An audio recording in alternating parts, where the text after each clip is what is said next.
G'day you mob, and welcome to this episode of Aussie English, the number one podcast for anyone and everyone wanting to learn Australian English with a fair dose of Aussie history, culture and news and current affairs. So today's interview episode is with author Cassandra Pybus, who has recently released a book called Truganini, Journey Through the Apocalypse. It's a really compelling story about one of Australia's most interesting historical figures, Truganini, who was an Indigenous person from the island of Tasmania and experienced effectively the extermination of her people. She lived through the apocalypse. So I really recommend that you get this book, guys, and I hope that you enjoy today's interview where I chat with Cassandra about her growing up in Tasmania, what made her decide to write the book, and then broadly the story of Truganini and what she experienced. Let's get into it.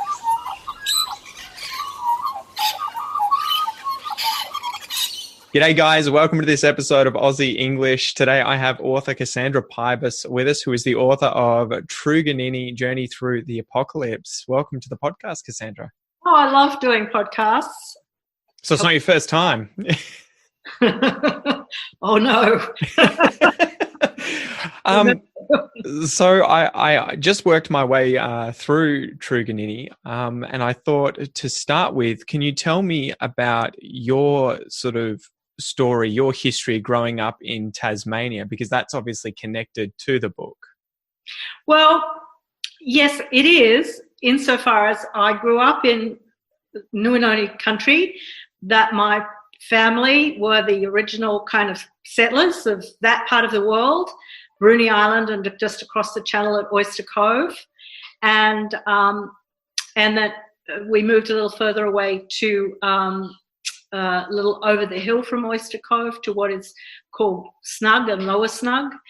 And all the time that I lived in Tasmania as a child, and that was only until I was 10, I had no idea that was the case, because in Tasmania, you know, the Aborigines long gone. And you knew the story of Truganini, you know, the poor, last tragic victim. No, victim wouldn't have been the word for it, tragic Aborigine. But the idea that she had a connection to my family, and then in fact for some time, many years, she'd lived right next door to my family, was something I only found out when I came back to Tasmania when I was in my 30s. No kidding. And I drove along. I decided I'd gone to the museum and I'd seen the pictures, and I thought I want to go down and have a look at that site. And so I went, drove, and it was in the process of driving through Snug and turning onto the old station road, which would take me to the old Aboriginal station, that I realised that this was a landscape I was very familiar with. And it was very emotional, actually, and that the house where my grandfather had been born, where I used to go and visit my great aunts, was right next door to the Aboriginal station. Was still there, and I was just had this extraordinary realisation that me and my cousins used to play on the site of the Aboriginal station. And then I remembered that there were kind of foundational buildings, and that we'd find bits of broken pottery and clay pipes and stuff like that. And the realisation that I had been so carelessly and carefreely playing on the site of the last of the tribal people of Tasmania was, you know, like, you don't have too many epiphanies like that in one life. And then as I was driving back along the road, I realised that I was passing the house that belonged to my uncle. And so I got up and walked in and made myself known to him. And he, my niece has come back, like as if I'd never been away. And he told me he was thinking of moving. And so I bought the house. And that's where I am now. Right, still here.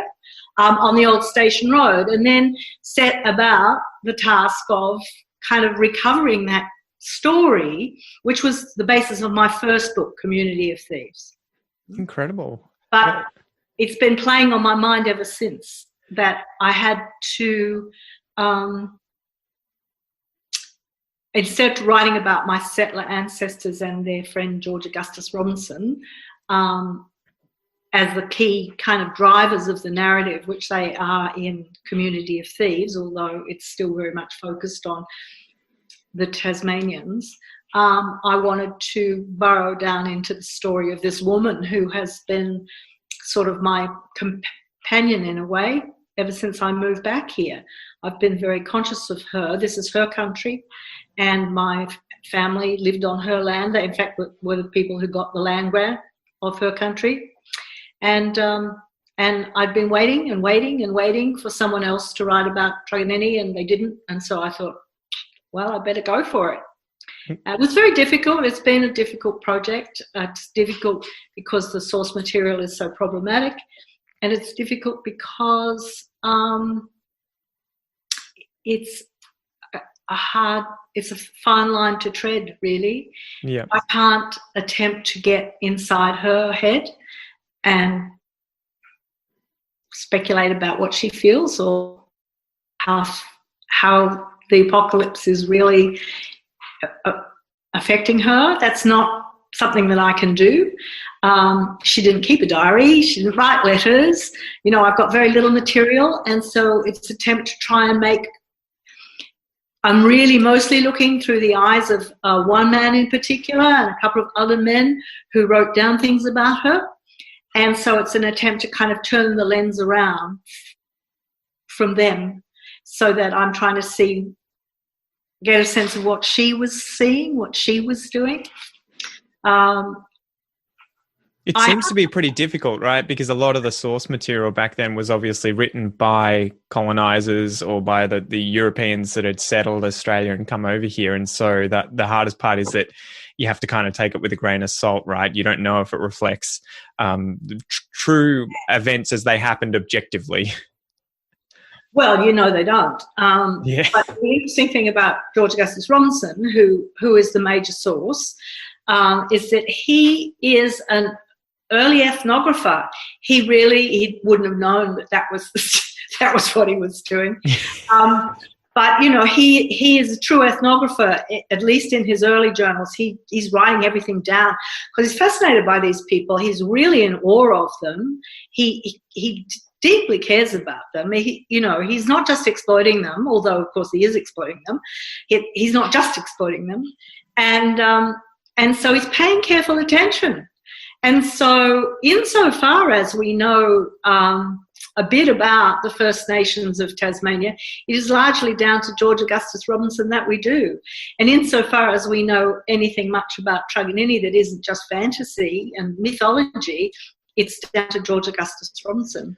And so it's trying to read across the grain in terms of he's looking at her through the eyes of someone who is curious and sees this as an ethnological project, but he's also an evangelical Christian. Yeah. And so trying to tease out, that and read across the grain in that he constantly wants to see them as children who are dependent on him as their good father. And so if they do things that frustrate him, which they invariably do, he's going to see that as childlike and childlike superstition or childlike foolishness. He can't bring himself to see that they're actually playing him and that what they're doing is spending an awful lot of time in the wilderness to find these other people whom they're often related to, and they could find, and indeed when they have to, they do find them pretty smartly, because that's the way they can continue to live. I'm going to have to do something about the light here. That's the way they continue to live in their traditional way. And the good thing about George Augustus Robinson is he loves being out there in the bush with them. He just loves it. And so, he doesn't try and turn them into something else. Yep. Once they're out in the bush, he lets them go around with no clothes on and have ceremonies every night and hunt and basically live the way. And he joins in. He joins in. So to give a bit of context before we get really into the meat of it, can you give us a bit of a sort of whirlwind tour of what Tasmania was at the time of Truganini's birth? What Tasmania was she born into? Well, she was born into the penal colony, had been established about, oh, that's not going to work either. The penal colony, I just have to put up with the sun on my face. You're all good, keep going. The penal colony of Tasmania was established in 1804, and she was born around 1812. And in that time, it was largely concentrated around the Derwent Estuary, across the water from Bruny Island, and up into the Midlands. And it was largely convicts and the people who were guarding them, and some people who had been lured out from England with the offer of free land. And that was where my ancestors came into play, but that was still 10 years later. So at the time that she was born, the impact of European colonization had been felt even on Bruny Island, because even before the British penal settlement was established, the penal settlement in New South Wales, in Sydney, runaway convicts from there and deserting seamen and people like that had started to come down to the southern waters to hunt for seals. Yep. And in order to hunt for seals, they wanted to have women. And so they were stopping all the way down the east coast, but particularly on Bruny Island, to steal the women. And her mother was obviously a victim of that process. They didn't take her mother, they killed her mother, but they did take her two sisters. And she was pretty lucky that they didn't get her, because by the time she would have been about the right age, the sealers were concentrated in the Bass Strait Islands. There's a horrific story, isn't there, of her being captured by the whalers with a handful of men, or is that not true? I see no evidence for it. If that had been a true story, Robinson would have known about it. And he loves stories like that. He would always write down stories. He just hated these men. And so he'd always be looking for terrible stories about the terrible things they did. And so there's no way that a story like that would have escaped his notice. He certainly wrote about what happened to his sisters. And also the elders of her clan, presumably including her father, who was the senior man of the clan, actually went to Hobart to complain to the governor about these sealers stealing their women. Yeah. And so that story didn't, convicts, everybody knows who convicts are. It's a carceral state. They're under surveillance all the time. Yeah. The idea that convicts could have been murdering people and got away with it and nobody known about it. It's just fantasy. That's not what happened. It's as if you've got to make up really terrible things happen to her, as if what had happened to her wasn't bad enough. Yeah. Like you see it in America too, in slavery. I used to write about slavery, and you'd see this kind of narrative there all the time as well. This kind of dwelling on the violence to the black body is a kind of form of voyeuristic pornography. And I just dislike that story very much, because I don't see that she was the subject of rape.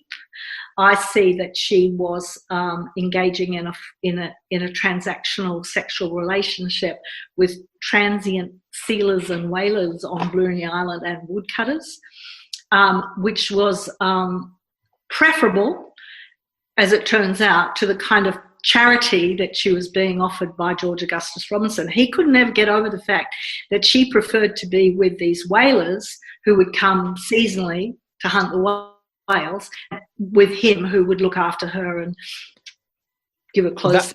That was going to be one of my questions later on, but obviously we're touching on it now. What was it about these men that, in your book, and I think in many other accounts I've read, seem to be some of the most evil people in Australian history, the whalers and the sealers, in terms of the brutality that they showed Indigenous people, especially the women? Showed Indigenous people brutality. I think one of the interesting things about George Augustus Robinson is that he didn't.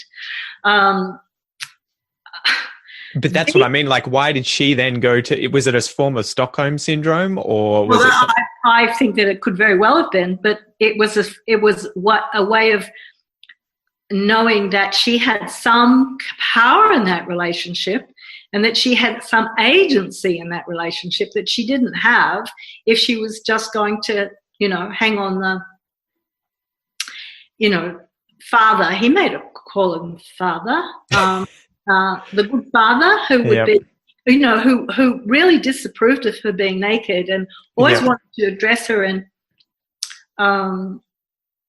dresses that went down to her ankle, that were made from coarse woolen blankets, not. And not unsurprisingly, she didn't want to wear them because she spent an awful lot of time in the water. She was an outstanding swimmer and diver, and basically she didn't actually want to have to go swimming in a blanket. That might be a little bit of a hindrance. She like everybody else of her people was addicted to tea and sugar and white flour. Yeah. And she could get that from the whalers without having to, go to church or listen to being preached to.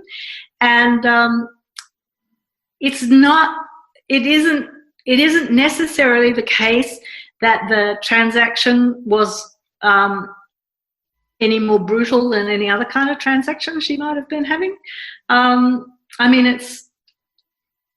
There's plenty of evidence that Aboriginal men beat their wives too. Yeah. And so this was a transaction over which she had more control than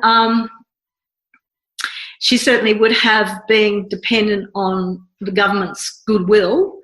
And also, she's not alone in doing this. This is one of the reasons why we have an Aboriginal community in Tasmania today, is the women who were with these sealers on the Bass Strait Islands, who certainly had a pretty bad reputation, preferred to stay with him than go with George Augustus Robinson.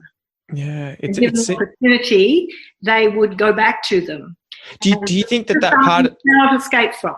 Do you think part of that too was that they felt the pull of George Augustus Robinson in terms of his wanting to civilize them and really push his religion on them, that they were just sort of pushing back against that more so than, like, there was the kindness, but there was also you need to give up your culture, your language, everything about you. Has everybody pinned up on Flinders Island. That's the process. Yeah. And he's under enormous pressure from the evangelical governor, George Arthur, to do. Christianizing them is the thing that's most important, right? And that's why he concedes that they have to be taken away from the mainland. Yeah. Because he knows he's got to break their connection to country in order to turn them into God's children. And he believes that God will save them. And of course, it's a terrible blow to him that they die. He doesn't expect that to happen. Wow.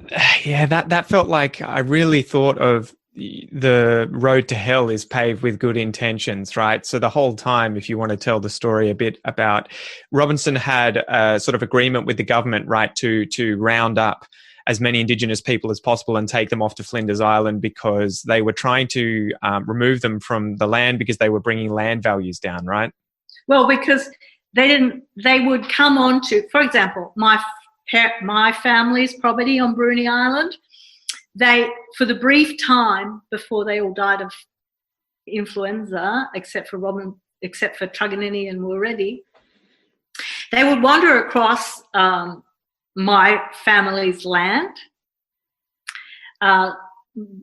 Well, not so much hunting, because there wasn't too much game left on the north part of the island, but certainly, looking for tea and sugar and flour and, things like that, which the settlers would give them.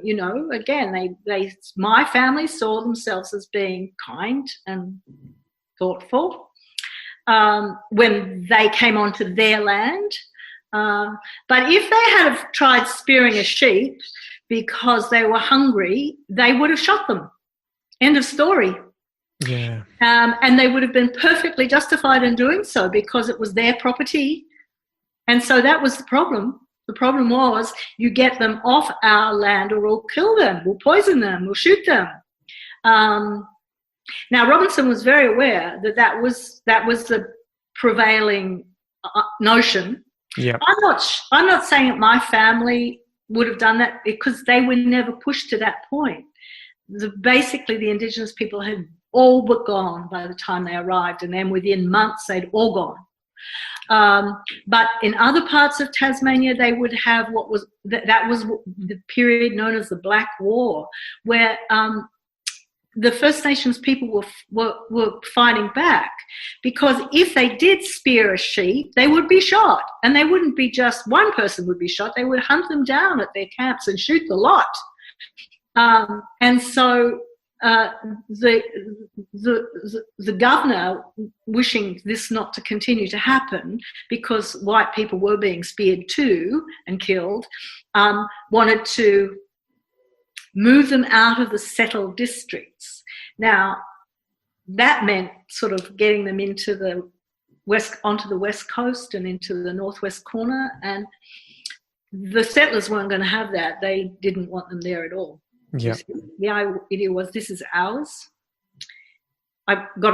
My family got over 2,000 hectares of prime real estate for nothing. And there are still big families in Tasmania who still live on these huge pastoral estates that they got for nothing. Yeah. And instantly turned into, this is my property, this is my sheep, you spare my sheep. Killing an animal was, a capital crime. You spare my sheep, I'll shoot you.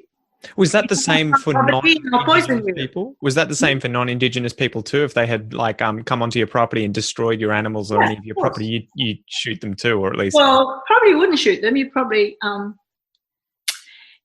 call the military to come and get them, or whatever.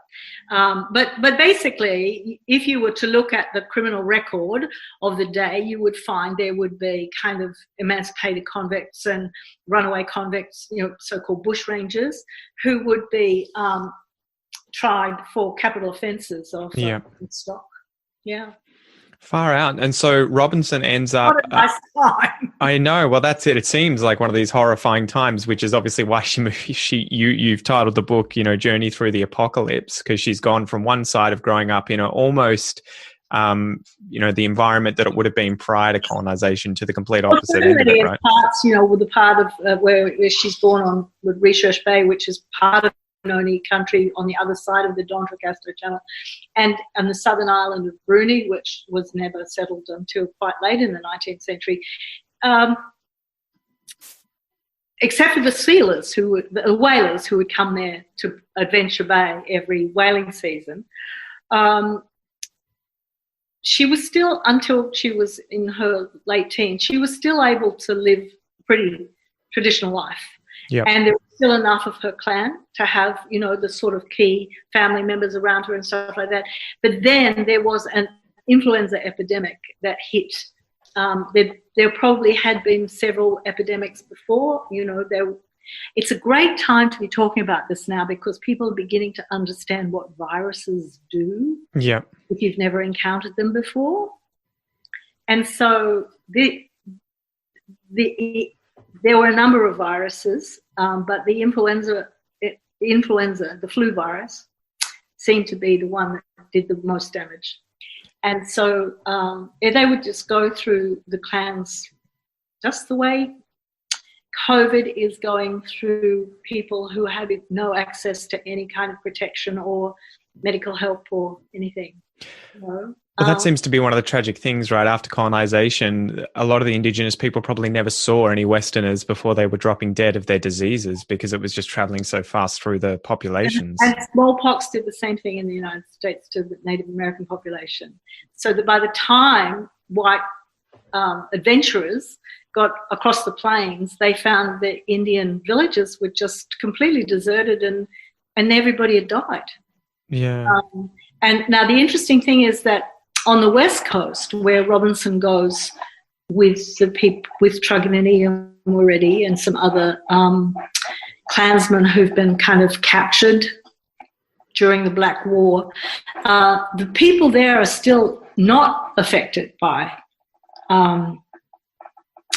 white people's viruses. They're still very healthy and still got children and women and, and the West Coast still is not of much interest to anybody.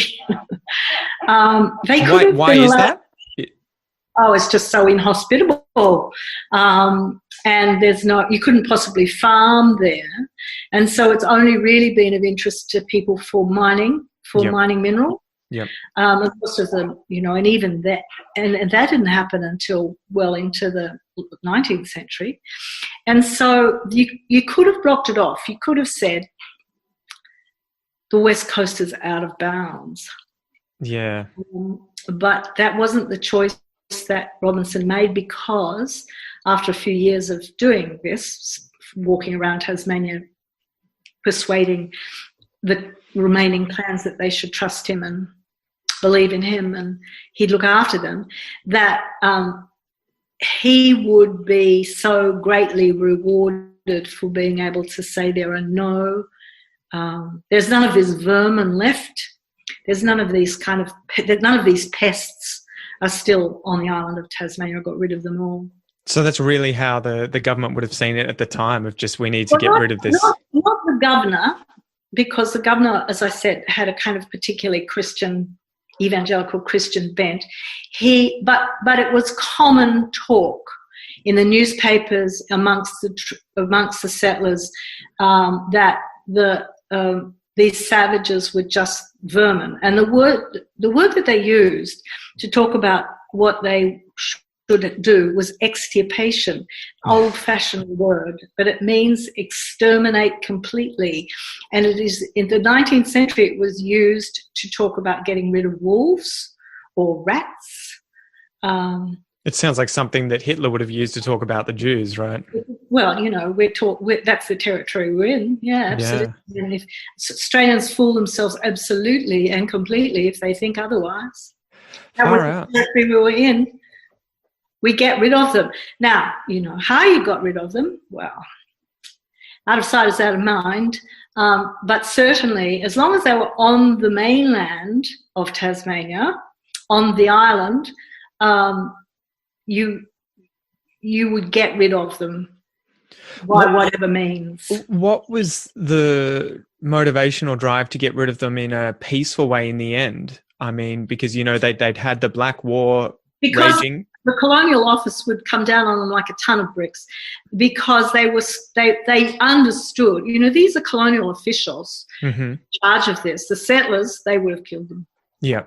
Given the opportunity. I feel quite confident about that. And Robinson believed that utterly. That's one of the reasons he did what he did. He genuinely believed he was saving them, but he wasn't, as it turned out. The thing is that George Arthur is a colonial official. He's going to move on, right? Yeah. He's answerable to the colonial office, who've made it clear, who are all evangelicals, as he is, and the evangelicals are running the anti-slavery movement, and they've turned their attention to Indigenous people. Now that the slavery is over, now we've fixed up slavery. And so the stain on the reputation of the British government, if they allowed a genocidal project to be carried through to fruition in Van Diemen's Land or any other part of Australia, was, they were under they understood that they couldn't do it. But they also understood they were a long way away from London, and that they could tell their masters in London that they had come up with this much better solution, which was to put them on this really nice island in the middle of the Bass Strait, which, surprisingly enough, nobody lived on and hadn't lived on for thousands of years, and turn them into Christians, which, of course, went down immensely well, because this is a Christian-driven project. So these men are all convincing themselves that they're doing God's work. Yeah. They're doing the right thing. Now, some people would argue, and I think Henry Reynolds is one of them, that, I know he is, that this isn't a genocidal project because it's, the intention is not there. But I'm not so sure about that. In fact, I don't accept that, because I think the intention is there. The intention is to get rid of these people. The intention is to make them become extinct. They talk about their extinction all the time. They can't wait for them to become extinct, because then they'll be valuable. And are they thinking of extinction in two different ways? You can have a genocide where you wipe them out by killing them, or you can just breed them out by causing them to integrate into society and effectively forcing them to become Christians and intermarry and everything like that. I'm not interested in them intermarrying. No, far out. No. And one of the reasons why Robinson looks with such a cold eye on the relationship that sealers have with their Aboriginal women is he's never going to see those relationships as being anything other than cruel slavery and exploitation. They are, of course, but they're more than that. Yeah, well, obviously some of them ended up having relationships for the rest of their lives and having families, and that leading on to the current generations. That's right. And I mean, the fact is that the women vote with their feet in this matter. Yeah. And you can't really escape that.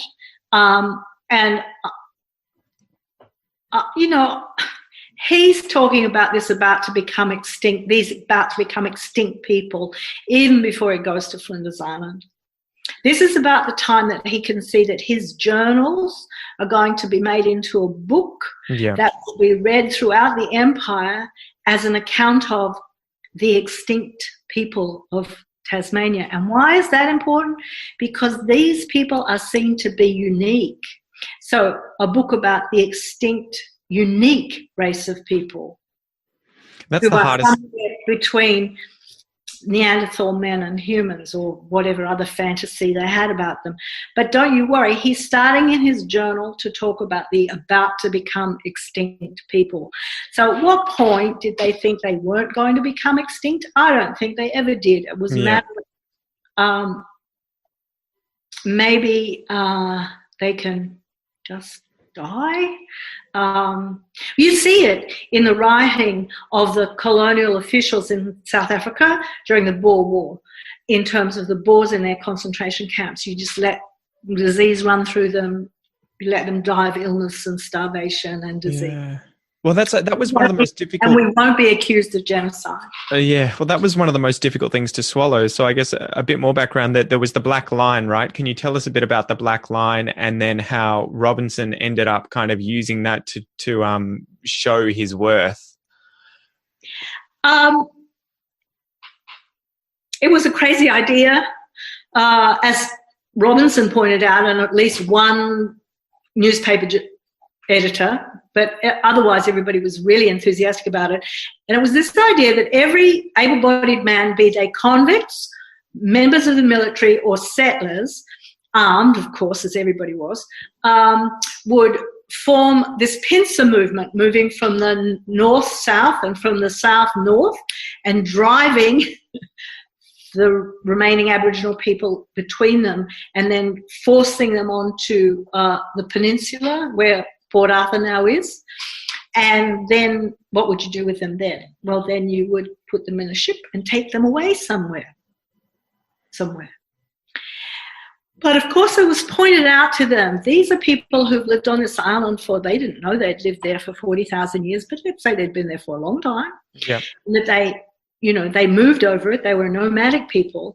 And the idea that they could be caught between, two lines of, and they made a terrible, as I talk about in my book, it was a terrible environmental disaster apart from anything else, because they cut down all these trees and they didn't do anything, because of course the Aboriginal people could just slip through these lines. And I mean, so how effective was it in the end? It was effective enough to drive them into Robinson's arms. It was effective enough for them to understand how determined the colonists were to get rid of them. And that the promise that Robinson held out to them, that they would, to the chiefs that he met with, that they would be allowed to stay in their own country, but in a confined, You're right. in a confined space with a good white man like him to look after them was enough to persuade them that they would give themselves over to his good graces, and that he promised them that they could talk to the governor and that they could do a deal with him. Now, this is the idea of them having a treaty. Well, yes, I think it's a verbal treaty. I think that's what happens, and that they were utterly betrayed. Yeah. But the black line did have the effect of making them make such a deal in the first place. And it only managed to catch an old man and a young boy, right? Even though there would have been hundreds of Indigenous people. They didn't exactly even catch them. I think they persuaded them to be guides for them. Oh, really? But they also persuaded the great chief Mana. Well, they didn't persuade him; he persuaded them. The great chief Umara to act as a guide for them, because he was busily trying to get from one place to another and didn't want to be shot, and so that was the obvious. And he'd worked as a guide both for Robinson and before that for other people, and he spoke some English, and he offered him services to them, and that was a way to get through the line, basically. Yeah. He wanted to go. So that my understanding is that the boy and the old man had been co-opted as guides. Far out. So they never actually caught anybody. And it was one of the most expensive military operations before the 20th century or something, right, on Australian soil. It's just absolutely ludicrous. Absolutely ludicrous. And in my book, I talk about the fact when the Robinson and his group are walking back down the east coast and then coming across to Hobart, they come through this area where the forest has been completely denuded, and there are all these huts that have been built, including some for the gentry, where they're actually huts with a veranda and chairs and tables and where they would sit and wait for the black fellas to be driven toward them. So all this stuff had been paid for to be made. Yeah. And, one clothing and rations and, it went on for months. And so it was just ludicrous. It's very funny, except it's not funny because what it reveals, and Robinson, when he comes out of the wilderness to Launceston, just as it's about to start, writes to his wife and says, extirpation is the word you hear on everyone's lips. They can't talk of anything else. Mm. And so they were just so excited about it. I mean, it was the best thing that could have happened to them in a long, long time. Life wasn't, like we get rid of all of these savages and we'll have this grand adventure. Yeah, it must have been. Yeah. It must have been insane because apparently I heard from some of the documentaries I was watching there was lots of noise and people were just going nuts and partying and running around the bush, for as you say, months. All of that. Yeah, absolutely. What happened to Robinson after that though? So he manages to get about 300 people, right? And the government end up sort of being like, all right, well, I guess this is the way that we're going to do it. We'll reward you. Well, yes. The thing is, everybody was he in 1834 he could. 1835 actually, early 1835, he could announce that there were no Aboriginals left in Tasmania. That he got them. There were, of course, there were 13 people who belonged to him. Yep. Who were with him, including Truganini, and so that he would he put them all in this island where he seemed to think that they'd be able to become farmers. Good Christian farmers. The fact that there was no decent water source and it was very poor land for pastoral purposes didn't seem to be worrying anybody too much. The major concern that the governor had was that they had a minister, that they had a catechist to teach them about God. Not that they were being properly, not that there was a decent water supply, not that they didn't have to drink salty water, not that they had to, that they had no source of fresh, soon all the game had gone, they had no source of fresh meat. None of those things seemed to bother him too much. The thing he was constantly on Robinson's case about was the catechist. There had to be a minister there. There had to be somebody teaching them about God.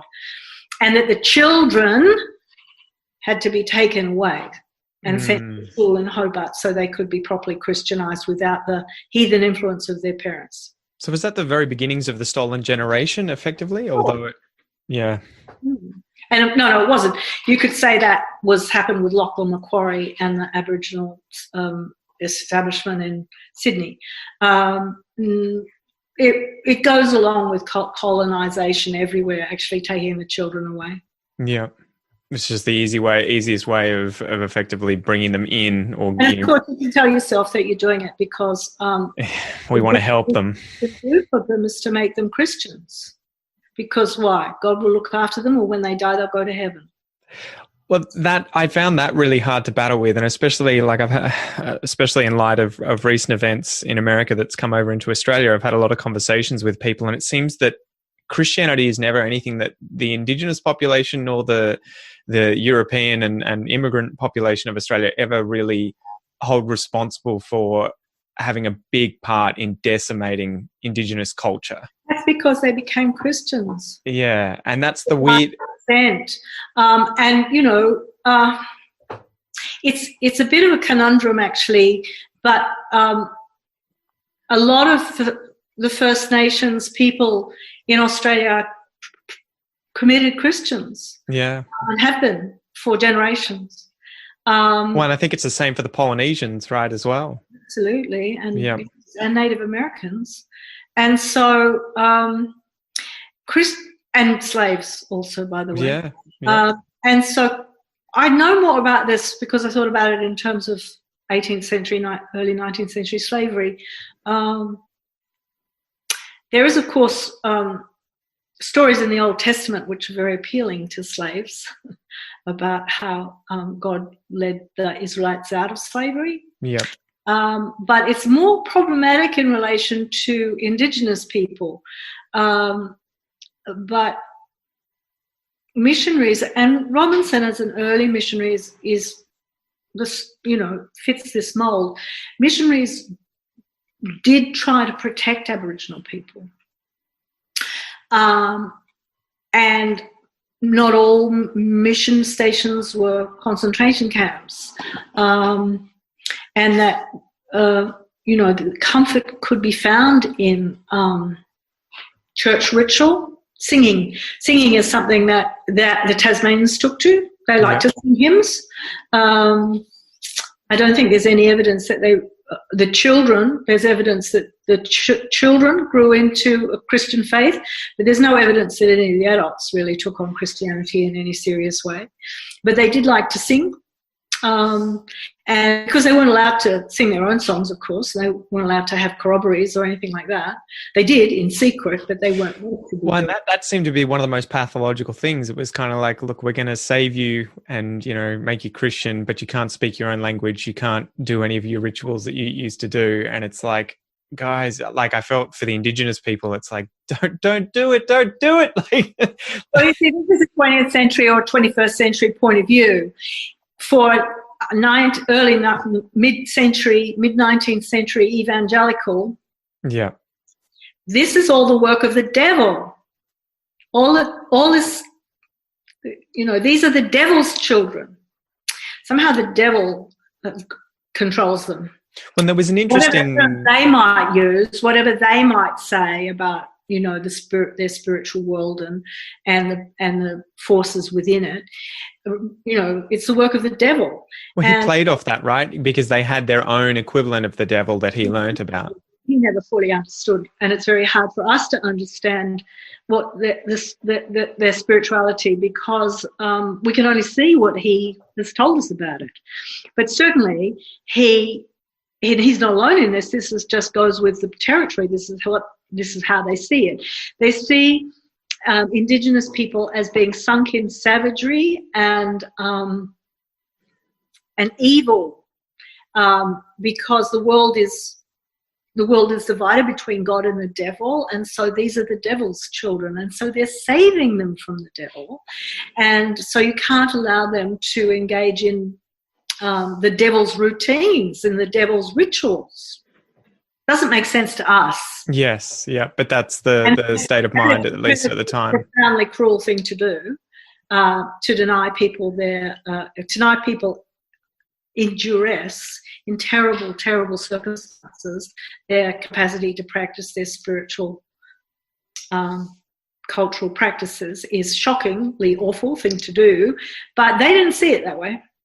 They never see it that way. So he ends up getting the 300 Indigenous people on the mainland of Tasmania together, right? Gets them together and moves them to Flinders Island. What happens exactly to the number that he ends up getting to Flinders Island, and how is their life? Like, how do they see life on Flinders Island? Do they kind of realise that, it wasn't worth it once they get there? They never wanted to go there in the first place. He tricked them to go there. Yeah. They didn't agree to go off to an offshore island. They never agreed to do that. He tricked them. And he knew he was tricking them, but he thought that they would forgive him because their life would be so much better. It was the lesser of two evils, was it, in his mind? Mm-hmm. And that he would bring them to God, and that would be the best thing, right? The best thing. It's really hard to get your head around the way a 19th century evangelical Christian thought, or the evangelical Christians, any kind of Christian really. And so, a small sin in order of untruthfulness and betrayal was traded off against the greater glory of bringing these poor benighted heathens into God's grace, which he failed to do. And dozens of them died, right, before they even got to the island. Oh, yes. Well, again, COVID, let's just use the COVID analogy. Yeah. COVID is still live. They have no resistance to it. They're going to die. This story about dying of broken heart, they were traumatized. There's no doubt about that. And trauma has got a huge physical as well as psychological impact. But let's be clear about this. They died because they were subject to no social distancing, no social isolation. Ships would come in with their crappy supplies from Launceston full of viruses of one sort or another. Men would still seek sexual favours from the women, and they would be carrying gonorrhea and syphilis. And the water was salty. The water at Flinders Island was brackish. They didn't have decent fresh water. And the rations were food that they weren't used to eating. Salt beef. So they had this high salt diet. They were physically traumatized. They weren't allowed to practice their own health regimens. They weren't allowed to practice their own spiritual practices. They were made to wear clothes which harbored vermin and which would get wet because it rains all the time. And then they would have these wet, sodden clothes on their body.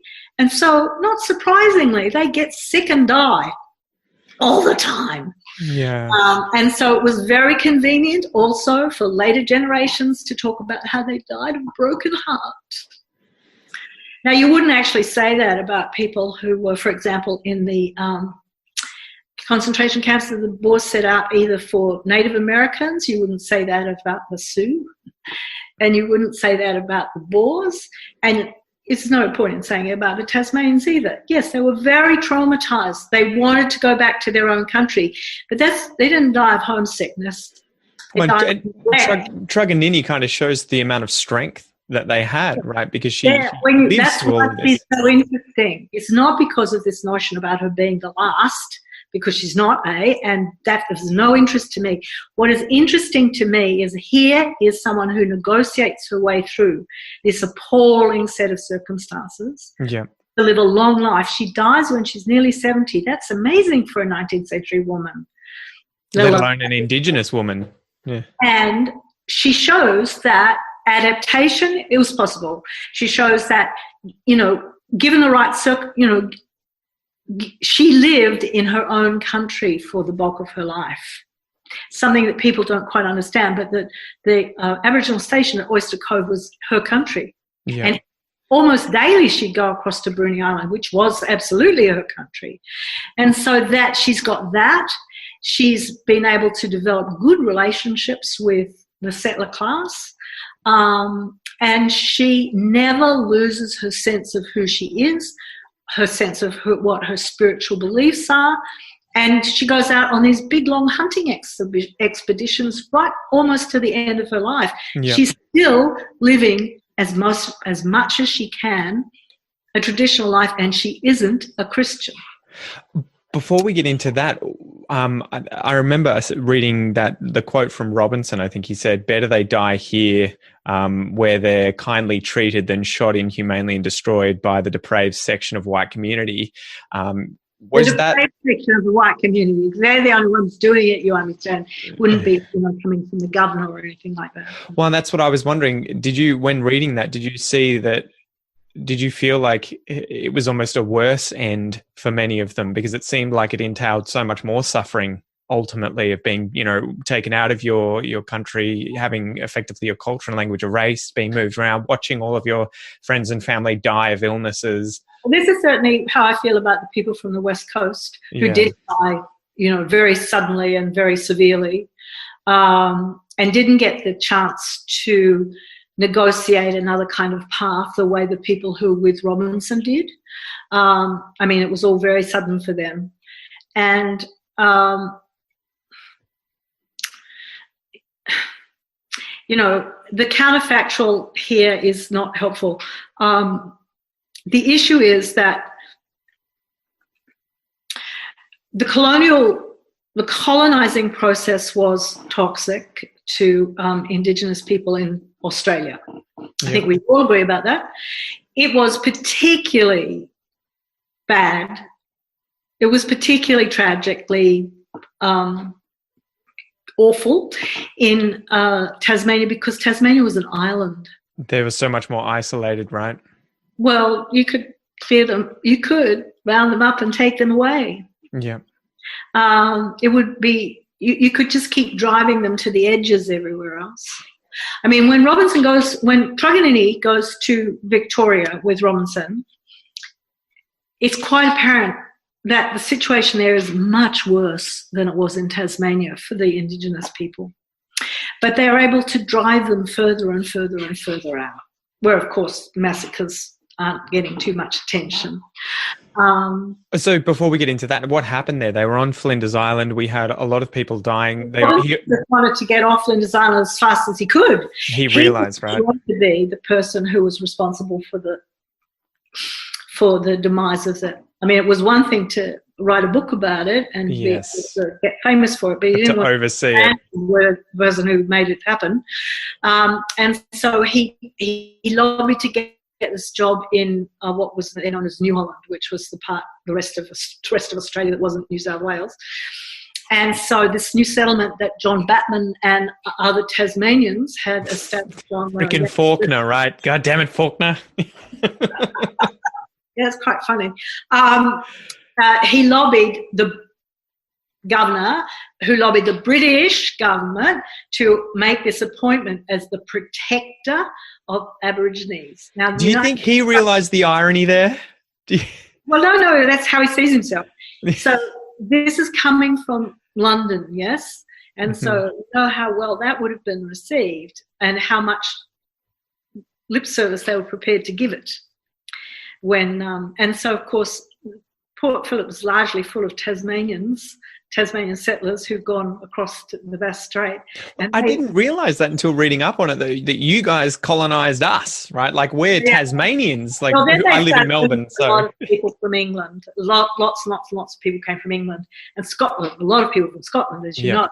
But the thing is, Robinson just had an uphill battle. He'd taken his closest associates to Victoria with him, although the governor said he couldn't. He did it anyway because he couldn't bear the idea of leaving them behind to die.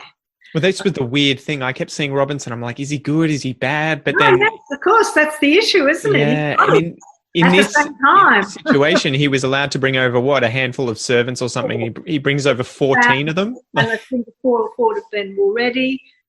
Truganini were ready, and were ready's 2 sons. That's the family.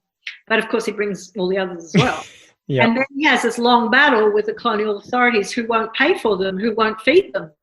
He says, you have to look after them. Well, he's not having that because they're supposed to make money for him, not the other way around. Yeah. And so then he basically abandons them. And that's when they end up wandering around Victoria doing strange things, including murdering a couple of white men they stumbled across and thought they were the other white men that they were trying to kill. Yeah, can you kill white men. Can you touch on that story, please? Because that was really interesting. Before, obviously, they end up back in Tasmania and things kind of, Well, Robinson really did not provide these people he took over with any capacity to make a life for themselves there. I mean, they're completely alien. They've got nothing in common with these people. They get on with the clans around Melbourne okay. It's not as if they have pitched battles with them or anything like that. And they can't even communicate, right? They have to communicate with English. Their languages are completely different. Yeah. But they aren't in Tasmania. They're not in their own country. They're not with, there's only the handful of them. And so they, every time Robinson goes off to be the protector of Aborigines in Gippsland or wherever else he's going to go to, the Western District, they basically run away. And Robinson's sons try and catch them and bring them back again. It doesn't always work. In the case of one young man who's known as Luckley, and the white settlers called him Isaac, he never came back. And stories started to circulate about him. He was seen by a number of settlers they sometimes work for settlers. Settlers liked them. They spoke some English apart from anything else, and they were used to white people. And then suddenly he was gone, disappeared. And he was last seen, so the story seemed to circulate, in the company of a white settler right down at the very tip of Western Port, down near Phillip Island. And so at the end of 1840, get my dates right here, Truganini and her new husband, Malbohina, she'd got rid of already by then, Pive, otherwise known as Tunaminaway, that's how he's often known in Victoria, and his wife, and Matilda, who was Luckley's wife, set out to look for him a year after he had disappeared. And they were looking for the white settler he was last seen with down at the far end of Western Port. When they get down to the far end of Western Port, there is a white settler down there. His name is William Watson. And they obviously decide that he has killed there, or the rumour is that he actually had killed Luckley. Well, that's not surprising. Squatters were doing that all the time, poisoning, shooting. And so they kind of try and kill Watson and don't succeed. And they burn his hut down and steal things from him and go ranging around for quite some time, being followed by a posse and being shot at and then disappearing. Great story, really. And because this country that they're in down there, there's no Aboriginal people there. This is kind of empty country, and I think to a certain extent that's why they're there. But then they see these two men in the sand dunes. They know they're being hunted by William Watson and his son-in-law, and they figure that's them, and they shoot them. And of course it's not them. It's just a couple of hapless whalers coming back from the whaling station. And then, so then there's all this hysteria about these Tasmanians on the warpath in Western Port, and for months to catch them. And when they are eventually caught, they don't really make any bones about it. They just say, "We didn't mean to shoot them. We didn't mean to kill them. That was a mistake. They don't say, you know, we didn't do it. we didn't do it. And they don't say, we want to kill all white people because of what they've done to us. They didn't say anything like that. I mean, that story has grown up around them. It's, you know, it was a tragedy waiting to happen. It was a tragic mistake. It was a mistake on mistakes because it happened that Laclay wasn't killed by anybody. He actually sailed off in a boat that went to New Zealand. Yeah. But nobody knew that. And so you had this terrible set of circumstances. But the thing that sets that set of circumstances in train, which was not lost on the settlers in Port Phillip, is that Robinson brought these people over to Victoria where they didn't belong and just abandoned them. Yeah. And so the women were found not guilty of murder, mostly because Robinson said, you know, they just do what men tell them to do. They've got no minds of their own, which is hilarious. One thing about Truganini, who definitely got a mind of her own. And they were sent back to Flinders Island, the women, and the two men were hung in the first public hanging in Victoria, which has got its own memorial now. It was interesting to see their different take on it, right, too, because both the men, it seemed like, I think it's Pivet is like, yeah, screw you guys, whatever, like bring it on. And the other gentleman was kind of terrified. Well, he's much younger and he's terrified, yes. But the thing is, you see in Pivet that that stoicism that displays the whole time. He never talks, he never says anything. He doesn't admit anything apart. When he asks for no, nothing to go over the head too, right? He's just like, hang me with that mask. Go with this. I'm going back to my country, basically. I'm going back to my country. I'm going to see my father again. We'll go hunting together. This is part of their belief system that when they die, they go to where their ancestors are. And so it's been coming. He's seen a number of his friends die. All of his family is dead. It's his turn now. So huge fatalism about it. Whereas Malbohina is kind of suddenly thinking, maybe I should be a Christian. Maybe God will save me. Anything rather than have to kind of be hung up in front of all these people and strangled to death.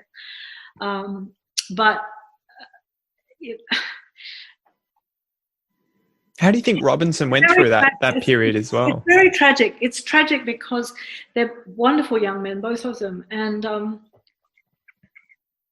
but there's no point in trying to make heroes of them or say that they've been framed or it's a terrible miscarriage of justice. You get hung for stealing a cow or horse. They admitted to trying to kill William Watson and his son-in-law and killing two other people who they thought were William Watson and his son-in-law, and that their reason for killing Watson was because they'd been told that he'd killed their friend Laclay, but actually hadn't, because he wasn't even there when Laclay came through. And so it was just a series of mishaps, really. But the real mishap was that they were there in the first place, that they'd been taken there and then, left to their own devices. Well, those were their own devices, as it turns out. So what was Robinson thinking, do you think, at this time? Was he starting to realise the sort of effect of his decisions, or he was just still totally oblivious? I don't want to have anything to do with them. Wow. So he's just like wants to wash his hands of them. Definitely not Truganini. He was furious with her because she had left he'd engineered the marriage between Truganini and Mulready because it suited his purposes, to have her with this powerful man who had a lot of usefulness to him. And she never really was settled in that relationship. She was always having relationships with other men. And then eventually in Victoria, she just leaves him and goes off with the man closer to her own age and who she's known since he was like 16 years old. And so, as I say in my book, it was kind of inevitable that those two would end up together, but it was a very short-lived relationship because he was hung a year later. But nevertheless, Robinson was furious with her and saw that as, terrible kind of betrayal of him. He saw her as betraying him. Now, this is really interesting kind of thing. And basically, he erases her. He never speaks of her again. Yeah. From the time that she runs off with Malbohina, he never refers to her. She's been all over his journals. She's there all the time. Suddenly she's gone. She's nothing. She's nothing to him, as apparently Joe Biden said to some woman he was supposed to have. So anyway, they end up getting taken back to Tasmania and end up in Oyster Bay, right? And effectively getting whittled down by disease over the future decades, right? Until, of that group of people who had surrendered to Robinson, she is the one left. Yeah. And so what can you talk about what was going on with the remains of Indigenous people at the time being removed and given to museums, and the kind of fear that she and some of the others had at the ends of their lives? Well, one of the most prominent statues in Hobart, in Franklin Square, is the two prominent statues either end of Franklin Square is the statue of Sir John Franklin, who was the governor who came after George Arthur, and at the other end of it is William Crowther, who was the premier for a while. Now, both of these people are implicated in the stealing of Aboriginal remains. And when you say I'll tell you something about Tasmania in the start now. So by the time it's become apparent that they're going to die out, that they're going to become extinct, this unique race of people, they become of scientific interest. Their skulls have become of scientific interest. So while Robinson is on Flinders Island, he's attending autopsies, supposedly to find out what the Aborigines died of, but basically he decapitates several bodies, and he gives the Franklins skulls. They asked for skulls, and he gives them skulls for their collection. Not very Christian. Well, it's illegal apart from anything else. I mean, at that time it's illegal to do this, but of course, and immoral, but they do it because it's scientific, yeah. And the Franklins already got skulls because other people who work for them have been supplying them with skulls. So quite early on, the Franklins, who then establish a scientific organisation that gets to be called the Royal Society of Tasmania, are very interested in science. And so the Royal Society of Tasmania continues this tradition of sourcing Aboriginal remains, and one of the prominent members of that society is Joseph Milligan, who is also in charge of Flinders Island, and then becomes in charge of Oyster Cove. So he's basically got Aboriginal bodies on tap. And then there is the colonial surgeon, William Crowther, who's the other statue in Franklin Square. And he owns the property, he, along with my ancestor, jointly owns the property adjacent to the Aboriginal station. And he hovers around trying to get the bodies, because he's getting letters from museums in England to say, can you give us full skulls at first and then full skeletons. And so when he tries to see if he can dig up some of the graves at Oyster Cove, but he's informed that the people who are living there would be upset. You reckon? Yeah. But the interesting thing is that, unbeknownst to William Crowther, people are already digging up those graves, and people are already upset about it, but that quite a few of the bodies have already been taken. And then when the last Aboriginal male dies in Hobart, because he's a whaler and he's come off a whaling ship, that's William Lanny, William Crowther gets him into the hospital and steals his head With switches in a skull, right? Like Put another skull inside it so they won't know that if somebody opens the coffin before he's buried, they'll think that he's still intact. Mm-hmm. And then the Royal Society finds out about this and is furious, and so they come into the death house in the hospital and take his hands and feet. Why take his hands and feet? Well, because they won't show in the coffin either.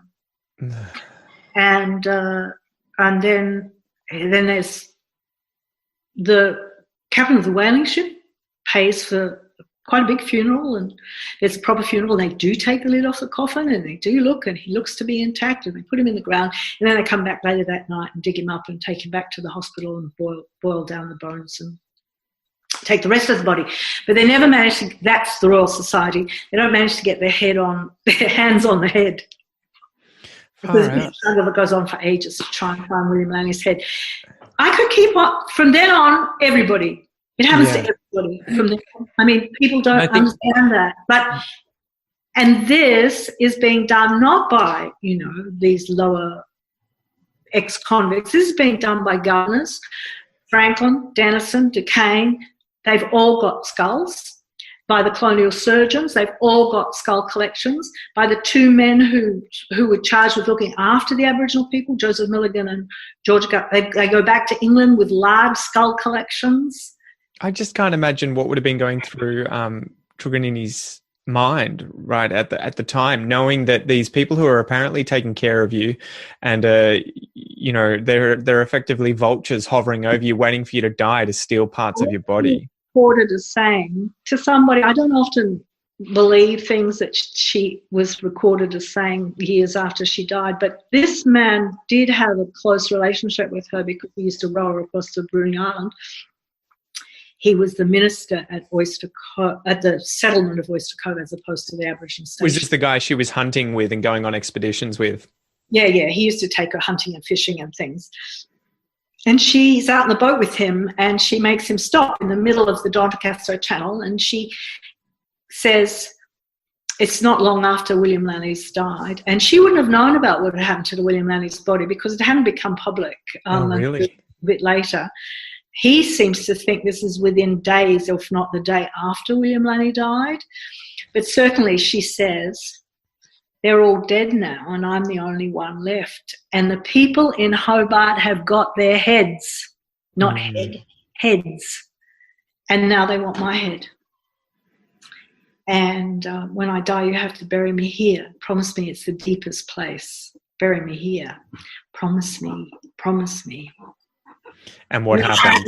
She also said to, this may or may not be true, to the doctor who was attending her, that she wanted to be buried behind the mountain. Well, behind the mountain was Bruny Island. Or, away. She was terrified that they were going to take her body, and they did. She had every right to be terrified. And then for a long time they had it on display where we could all go, well, I didn't see it. But Tim Bowden, who was about 8 or 9 years older than me, he saw it, and he had nightmares about seeing this skeleton in the museum, apparently. But I saw the cast of the skeleton that was in the Museum of Melbourne until maybe 1970. Yep. And so the central exhibit still in the Museum of Melbourne is the skull of Tyrannosaurus Rex. And what people don't know is that skull was traded for the cast of Truganini's body. Really? Because I was there. I did my master's and PhD at Museum Victoria, which was the old Melbourne Museum, and obviously walked past that quite a bit. They had casts of other Aboriginal skulls, and they had death masks as well as having the cast of Truganini's skeleton. They have returned that material to the Tasmanian Aboriginal Centre, but basically they're still very kind of closed about the information about who was trading and with whom. But the records of the Melbourne Museum clearly indicate that the car and the records of the American Museum at the same time clearly indicate that central exhibit they're so proud of was traded for the cast of Truganini skeleton. Yeah, it's one of those things. It's kind of like as soon as you lift the lid on it, it's a very, very sort of shameful and embarrassing. Sorry? That's what my next book is all about. Ah, okay, brilliant. Because I know I'd learned sort of about this trade when I was reading, I think it was about Pemulwuy and his head being removed and then sent to the British Museum. And I think recently it was up in the news where Prince Harry or whoever it was saying that they were going to do everything they could to find it and repatriate it, but that obviously they couldn't find it. They don't know where it is. They can't find William Lanny's head either. No. But of course, I'm just adding it up. I mean, they dug up the graves on Flinders Island as well. And so there's an enormous amount of Aboriginal remains that were in private collections that we haven't been able to. I don't know what happened to Robinson's collection. Mm. He gave one skull to Barnard Davis, and that would have ended up in the Royal College of Surgeons with his collection. But he had a whole lot of others. And Barnard Davis, who's a big collector, tried to buy them from him, but from his family when he died, but he didn't get them. So, one of my tasks is to try and find out what happened to George's skulls. And Lady Jane Franklin gave her skulls to the British Museum, who in turn gave them to what became the National, I don't know what it is, some other museum that looks after the, remains of things. Yeah, well, the good news, I guess, is that a lot of them are being repatriated, right? And as far everything that almost everything that has been able to be identified, because Michael Mansell, God bless him, got onto this very early on in the 1990s and just really went to town on it, so that basically the Tasmanians got almost everything back. But I understand there's still material in Oxford and in Cambridge and in private collections, no doubt, in France, in Belgium, and in America. Yeah, and Philadelphia. Yeah. So I guess the good news is that Truganini's remains were cremated 100 years after her death, right? And then the ashes were spread in Doncaster Channel, as she had asked. That's right. Exactly. So yeah, no, that's good. That's good. I mean, we've kind of dwelled through this whole conversation on this terrible, terrible, terrible story. That is not what my book is really trying to do. That's the apocalypse, yes? Yep. I'm interested in her. I'm interested in her life. She had a life. It was a real life. It was a complicated life. She made the best of it. She had a good life. I think she would have thought that under the circumstances she did as well as she possibly could.